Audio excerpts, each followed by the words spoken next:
Hey guys, what's up? Thanks for checking out my video. I'm going to do a quick breakdown of this track for anyone who's interested.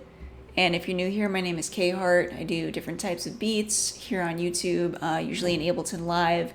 And I do beat breakdowns, beat making, Ableton Live tutorials, stuff like that. So if you're interested in videos like that, please go ahead and subscribe to my channel. Very much appreciated. And let's get into the breakdown of this one. Okay, so we're here in Ableton session view, and this is my general workflow as I like to kind of create a loop with just my general instruments, and then I'll copy everything over to arrangement view and kind of flesh it out from there. And if you're interested in seeing my whole workflow, I have a video on it, and I'll link that down below. But let's get into this one. I'll show you guys what I have on my guitar tracks. So I have 4 guitar tracks here, and they're all grouped into a bus. But this is pretty much on every guitar track I have here.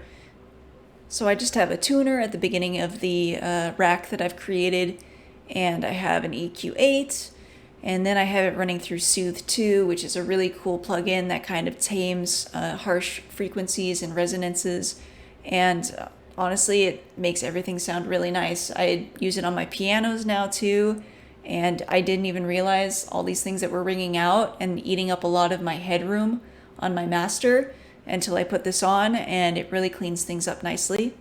So I have that on there.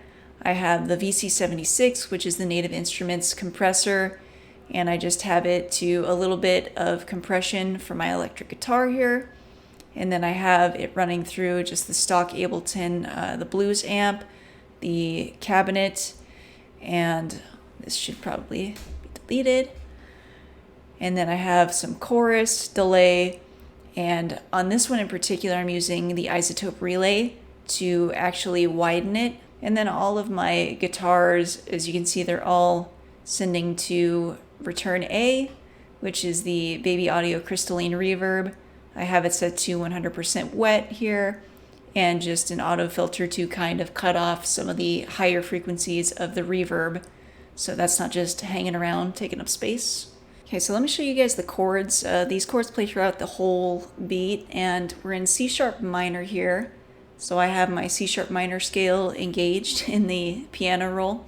But basically the progression we have here is, let me solo this. This is just a C sharp minor, B major, the A major, and the G sharp minor. And normally what I do when I'm making a chord progression, I start with the simplest chords I can, so just like a triad.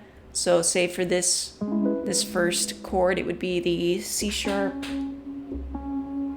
E, G sharp, which would be these 3. So if I move that back up, so that would be the simplest triad. So it's the first note in the scale, skip 1, next note in the scale, which is the 3rd, skip 1, next note in the scale, which is the 5th, and then pretty much all of these are 7th chords, which means you add that 7th note in the scale. So again, we skip 1 and go to that 7th note. And then, as you can see, I had just moved that down an octave. But basically, you just start building your chords that way. And if you don't know any music theory, basically start with a note, skip, next note, skip, next note, skip, next note. And then you can kind of move these around and create some really nice sounding chords that are usually called inversions. So it's the same chord, it's just a different type of voicing. So you're going to get a different sound, which is kind of a cool thing to just kind of fiddle around with. But anyway, that's the C sharp minor chord. This one is actually a B major add 13, and it's an add 13 because I have this G sharp here. Normally in a minor scale, you're going to get something that's called a 7 or a dominant 7 chord. So for this one, it would be,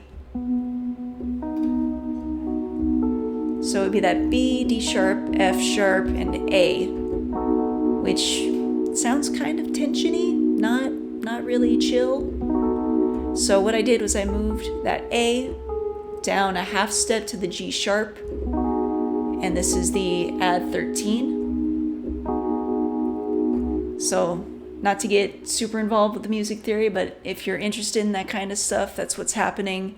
This is just a nice, easy A major 7, and this one is the G sharp minor.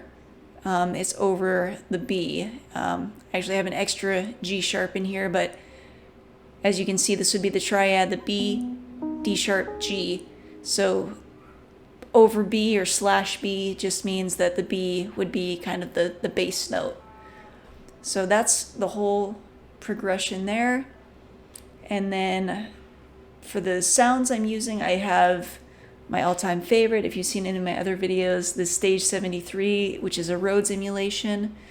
And I have it layered with this Faded Memory preset, which is just, I think, one of the Lofi piano, just the electric piano presets from Analog 5. It sounds really nice. I have these other extra chords that I added. They're not really chords, they're just kind of some fifths that I'm playing over the top, just kind of higher up, just to give it a little more depth. And it's just one of these presets from the Augmented Voices from Arturia as well. Bass, super simple. I'm using the Scarby Rickenbacker bass, and I love using this when I don't want to pull my real bass off the wall, which you can see right there. This is so much easier, and honestly it sounds great usually just as it is.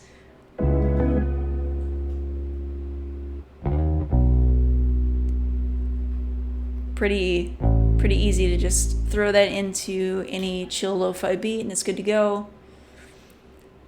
Drums, super simple.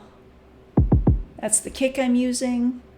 My snare, I have a wooden snare and a forest snare, which I think is just another wooden snare, so it's yep,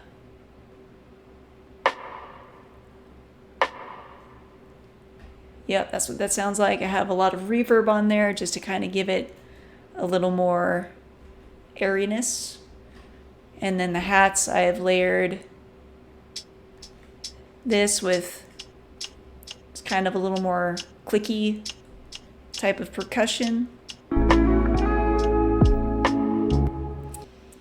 So I have my piano here. I use this on pretty much all of my chill lo-fi beats. It's this noir felt piano, just a really nice kind of soft piano.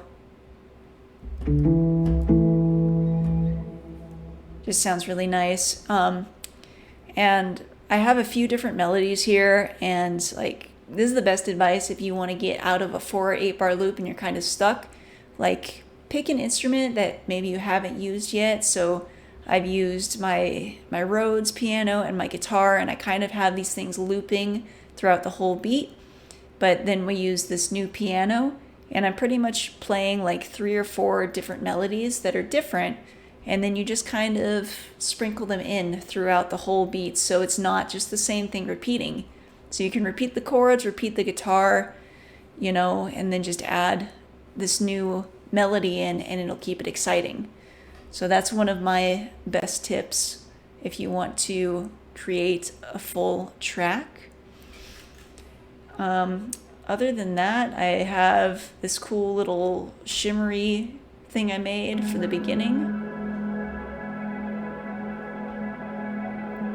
And if you want to know how I made something like this, I can make a video on this if anyone's interested. It's a pretty fun process to make your own kind of effects.